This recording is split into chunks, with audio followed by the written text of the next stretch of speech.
Bismillahirrahmanirrahim.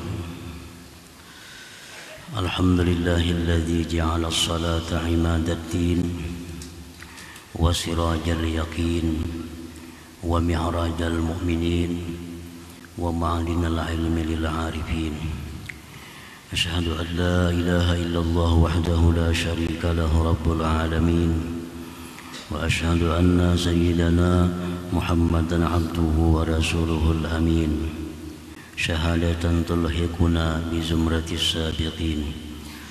Allahumma salli wa sallim wa barik ala sayyidina Muhammadin imamil mursalin wa ala alihi wa sahbihi wat tabi'in wa dzurriyyatihi wa atba'ihi ila yaumiddin, amma ba'd. Yang kita hormati dan kita cintai para habaib, para alim ulama, muhibbin, hadirin hadirat rahimakumullah.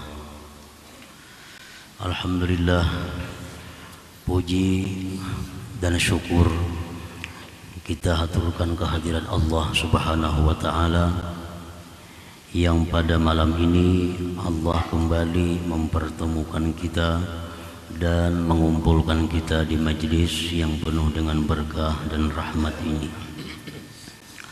Salawat dan salam kehadirat junjungan kita, kekasih Allah Nabi besar Muhammad sallallahu alaihi wasallam dan seluruh keluarga, para sahabat, zuriat dan pengikut beliau sampai hari akhir nanti. Para muhibbin rahimakumullah, al-hikmatus sadisata asyrata ba'dal mi'ah min al-hikamil ataiyah. Qala al-imam Ahmad ibnu Athaillah Sakandari rahimahullah wa nafa'ana bi ulumihi wa asrarihi. Hikmah yang ke-116 daripada Al-Hikam, berkata Imam Ahmad ibnu Athaillah As-Sakandari, as-salatu matharatun lil qulub wastiftahun libabil ghuyub. As-salatu mahallul munajah wa ma'dinul musafah, tattasi'u fiha mayadinul asrar wa tashruqu fiha syawarikul anwar. Yang artinya, bermula sembahyang merupakan penyucian bagi hati dan pembuka bagi pintu yang gaib. Sembahyang merupakan tempat munajat dan merupakan tambangnya munajat yang khusus. Luas pada sembahyang itu midan rahasia-rahasia dan memancar pada sembahyang itu pancaran-pancaran cahaya. Nah, itulah terjemahnya yang hikmah yang ke-116 ini. Nah, para muhibbin rahimakumullah, as-salatu mathharatul qulub, matharatun lil qulub. Bermula sembahyang itu pensucian bagi hati. Maksudnya sembahyang di sini adalah sembahyang yang didirikan, bukan sembahyang yang dikerjakan. Karena telah disebutkan pada minggu yang lalu perbedaan antara mengerjakan salat dan mendirikan salat.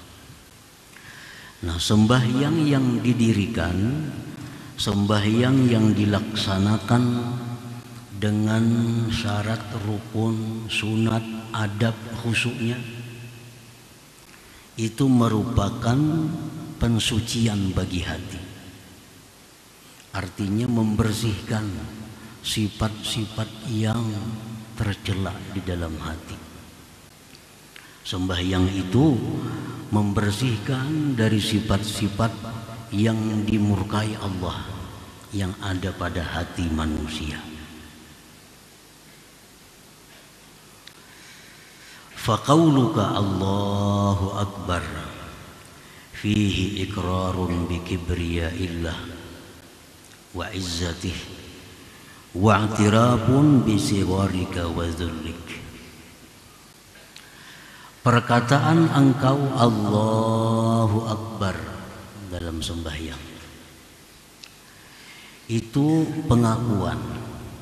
pengakuan dengan kebesaran Allah dan kemuliaannya. Artinya Allahu Akbar yang kita ucapkan itu adalah pengakuan kita bahwa yang besar itu hanya Allah, yang mulia itu hanya Allah. Dan pengakuan sekaligus dengan kecilnya engkau dan hinanya engkau.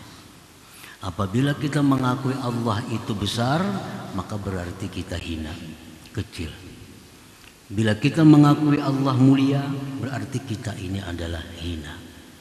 Nah, jadi satu ucapan Allahu Akbar itu sudah merupakan pembersihan hati dari sifat kesombongan.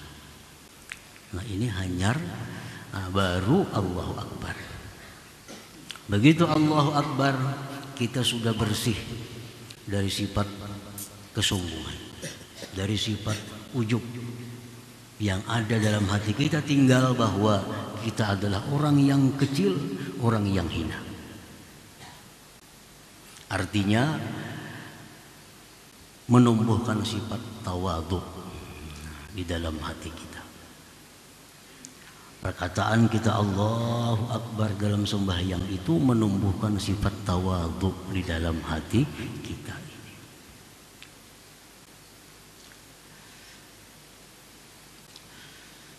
Sifat tawadhu orang yang menyadari bahwa dirinya ini tidak ada apa-apa. Sifat tawadhu orang yang menyadari bahwa dirinya ini adalah kecil. Sifat tawadhu orang yang menyadari bahwa dirinya ini adalah hina. Sifat tawadhu orang yang menyadari bahwa dirinya itu adalah bodoh, fakir. Nah, oleh karena demikian, orang yang bersifat tawadhu itu dia tidak akan bangga kalau dipuji. Dipuji setinggi langit, tidak akan membanggakan dirinya.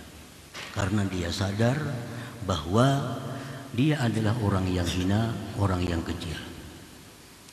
Nah, andai kata dia dicaci maki, dihina, dia tidak akan kecewa.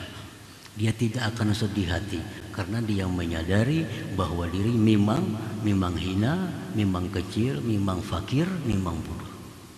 Nah, ini orang yang bersifat tawadhu. Jadi dalam sembahyang itu yang pertama menumbuhkan sifat mulia dalam hati kita adalah tawadhu itu dengan ucapan Allahu Akbar.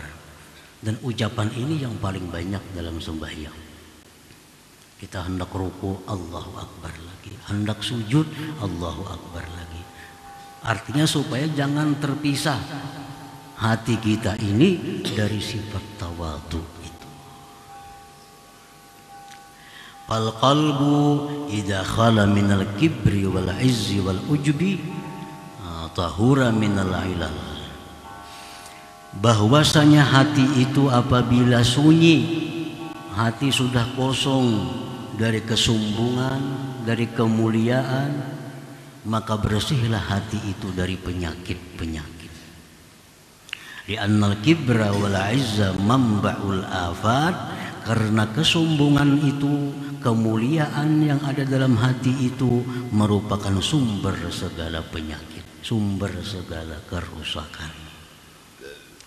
Kenapa iblis menjadi orang yang paling rusak di antara hamba Allah? Karena dasarnya iblis orang yang sombong. Karena sombong, karena hanya ada satu sifat sombong di dalam hati iblis itu, maka iblis menjadi hamba Allah yang paling jahat, hamba Allah yang paling hina. Nah, jadi apabila kita sudah bisa membersihkan kesombongan dalam diri kita, banyak sifat-sifat jelek, sifat-sifat yang hina yang hilang dari hati kita. Dendam itu karena sombong, dengki karena sombong, suka dipuji karena sombong, marah dicela karena sombong. Itu semua adalah sifat-sifat yang kita diperintahkan untuk membersihkan daripadanya itu. Nah, para muhibbin rahimakumullah, kalau kita misalnya berkulit hitam, ada orang yang mengatakan si fulan itu kulitnya hitam. Nah, apakah kita marah dengan orang itu? Kalau kita sadar bahwa kita memang punya kulit hitam, tentu kita tidak akan marah kepada orang itu. Justru kita marah kalau ada yang menyebut kita putih.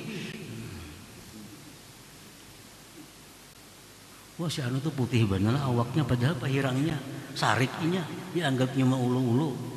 Nah, demikian halnya kalau orang ada yang memuji kita, jangan bangga. Itu pujian itu hanya merupakan ulu-ulu bagi kita. Nah, kita dipuji pintar padahal kita orang yang bodoh. Kita dipuji sebagai orang yang hebat padahal orang yang lemah. Jadi itulah keuntungan sifat tawadhu yang ada pada diri kita.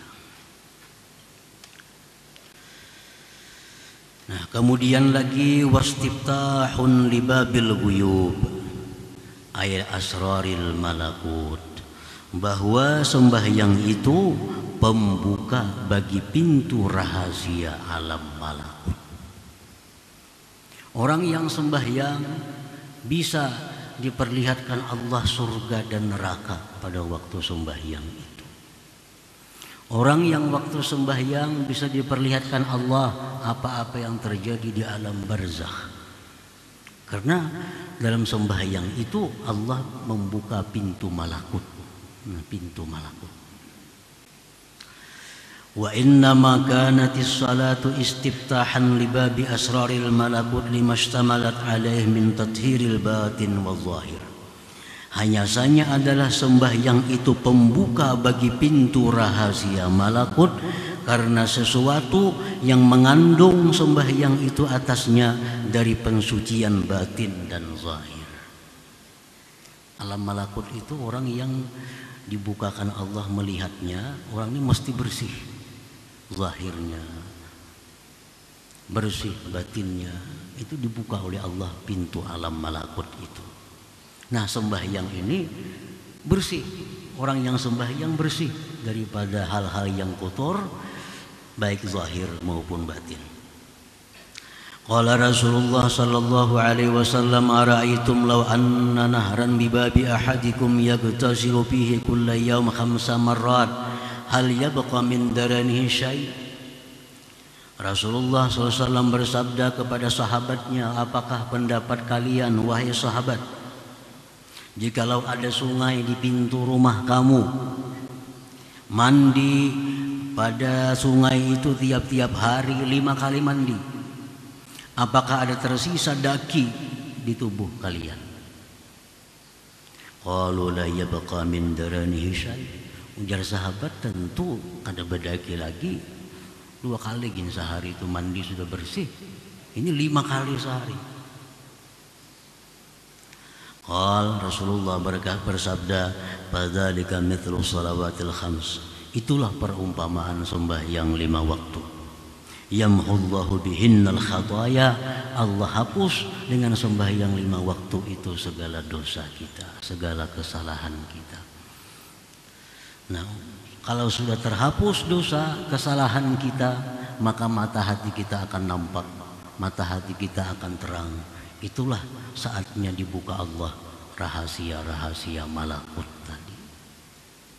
Sebagaimana yang pernah disabdakan Rasulullah SAW, begitu beliau selesai sembahyang, Rasulullah bersabda, aku diperlihatkan surga dan neraka seperti ini, seperti ini.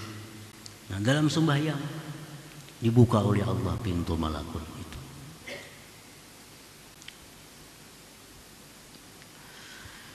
As-salatu mahallul munajah. sembahyang itu tempatnya munajat.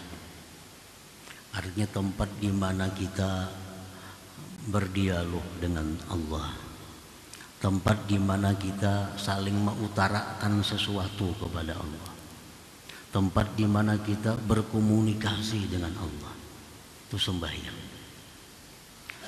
Qala Nabi sallallahu alaihi wasallam, al-musalli yunaji rabbah. Orang sembahyang itu dia munajat kepada Tuhannya. Artinya apa yang kita ucapkan dijawab oleh Allah. Apa yang kita minta diterima oleh Allah. Itu munajat. Wa qala aidan yaqulullahu ta'ala, Rasulullah bersabda, firman Allah Subhanahu wa ta'ala, qasamtus salah baini wa baina 'abdi wa li 'abdi ma sa'al. Fa idza qala al-'abdu alhamdulillahi rabbil alamin, qala ta'ala hamidani 'abdi. Aku bagi sembahyang itu antaraku dan antara hambaku. Ini hadis kudusi. Dan bagi hamba apa yang dia minta. Apabila hamba itu mengucapkan alhamdulillahi rabbil alamin, artinya segala puji bagi Allah Tuhan semesta alam. Nah itu Allah berfirman, hamidani abdi. Ujar Tuhan, hambaku itu dia telah memuji kepadaku. Nah ini munajat, dialog dengan Allah. Begitu kita mengucap alhamdulillahi rabbil alamin, itu sebenarnya Allah menjawab hamidani abdi, hambaku telah memuji aku. Fa idza qala, bila seorang hamba berkata ar-rahmanir rahim, qala ta'ala, Allah berfirman majjadani abdi, telah memuliakan kepadaku hambaku, telah mengagungkan kepadaku hambaku. Nah, kita mengucap bahwa Allah itu maha pengasih, Allah itu maha penyayang. Allah menjawab bahwa dia telah memuliakan aku.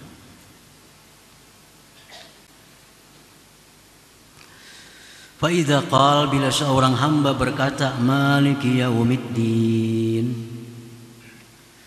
maliki yaumiddin, dia adalah raja pada hari kiamat. Qala ta'ala, Allah menjawab fawwadha ilayya amdi, telah berserah kepadaku hambaku. Nah inilah artinya dalam sembahyang itu kita ada dialog dengan Allah, kita ada munajat dengan Allah. Jadi waktu kita mengucap alhamdulillahi rabbil alamin, nah, rasakan bahwa ada sahutan dari Allah, hamidani abdi. Ar-Rahmanir Rahim, rasakan bahwa Allah itu mengucapkan majjadani abdi. Bila kita mengucap maliki yaumiddin, nah kita rasakan bahwa Allah berfirman fawwadha ilayya abdi. Nah itulah munajat artinya dalam sembahyang itu. Nah, sampai seterusnya surah Fatihah itu intinya adalah munajat kita. Wa ma'dinul musafat, dan sembahyang itu merupakan tambangnya musafat. Musafat ini lebih khusus daripada munajat, karena munajat itu bisa di balik pintu, bisa munajat itu di balik tirai. Misalnya kita ada kesimpulan di dalam rumah, ada, padahal pintu masih tertutup, tapi sudah munajat. Kalau musafat ini, nah ini hilangnya hijab, tidak ada lagi hijab pendinding antara kita dengan Allah pada waktu sembahyang itu. Al-munajatil khalisah minat tashwis, musafat itu artinya adalah munajat yang bersih daripada gangguan-gangguan. Wa bil hadis innal 'abda idza qama ila shalah rafa'allahu al-hijab bainahu wa bainah. Seorang hamba itu bila berdiri kepada sembahyang, Allah angkat hijab antaranya dan antara Allah Subhanahu wa taala. Jadi kalau kita munajat itu masih ada kemungkinan di balik tirai, di balik pintu. Tapi kalau sudah musafat, hilang pendinding, hilang pencegah daripada kita dengan Allah Subhanahu wa taala. Dan itu terjadi di dalam sembahyang itu. Tattasi'u fiha mayadinul asrar, luas pada sembahyang itu midan-midan rahasia. Maksudnya tansyarihu fihal qulub bitawarudil ulum wal ma'arif. Terbuka pada sembahyang itu hati kita. Hati terbuka dalam sembahyang itu untuk menerima kedatangan ilmu-ilmu dan ma'rifat.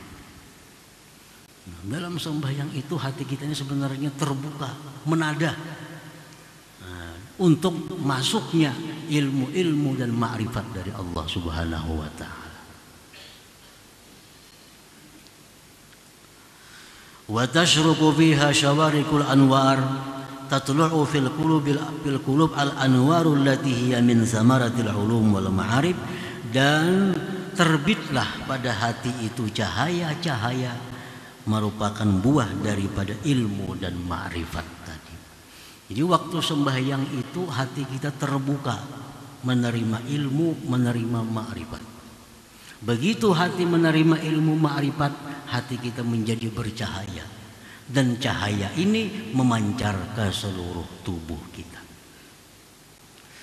Nah, para muhibbin rahimakumullah, cahaya itu memancar kepada mata, maka mata ini terpelihara daripada memandang yang diharamkan Allah. Cahaya itu memancar ke telinga, telinga terpelihara daripada mendengar yang diharamkan oleh Allah. Cahaya memancar ke tangan, tangan pun terpelihara daripada meraba, menjamah, menyentuh yang diharamkan oleh Allah. Cahaya memancar ke kaki, kaki pun terpelihara daripada melangkah kepada hal-hal yang dilarang oleh Allah Subhanahu wa taala. Nah, jadi cahaya itulah yang menyebabkan tubuh kita terpelihara daripada munkar.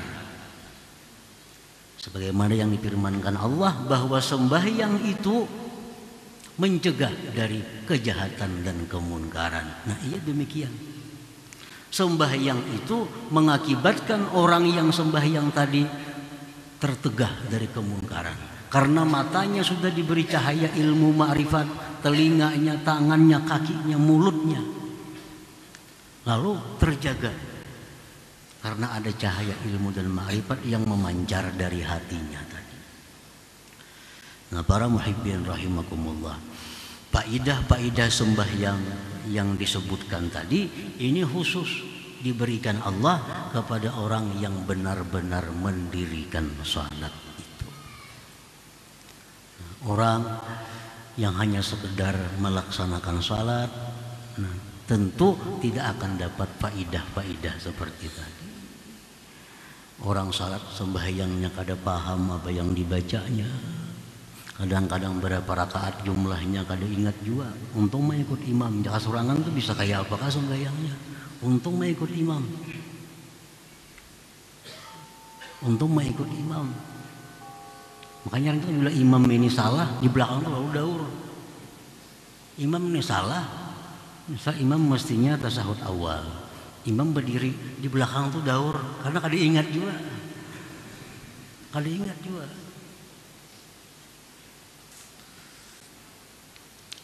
Nah, jadi sembahyang yang demikian tentu kada akan mendapatkan faidah-faidah tadi.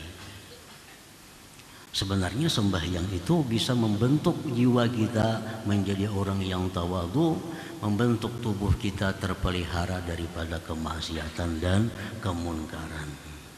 Nah, para muhibbin rahimakumullah, Rasulullah dalam sebuah hadis menyatakan, man lam tanhahu salatuhu anil fahsya wal munkar lam tazidhu minallah illa bu'da. Orang yang sembahyang tetapi masih suka maksiat kepada Allah, orangnya sembahyang aja tapi suka maksiat, masih mata suka memandang haram, mulut masih suka mengata yang haram, tingkah lakunya jauh daripada petunjuk Allah. Nah, orang yang sembahyang tapi tetap melakukan kejahatan, kemunkaran, maka orang ini tidak akan bertambah daripada Allah, melainkan semakin jauh.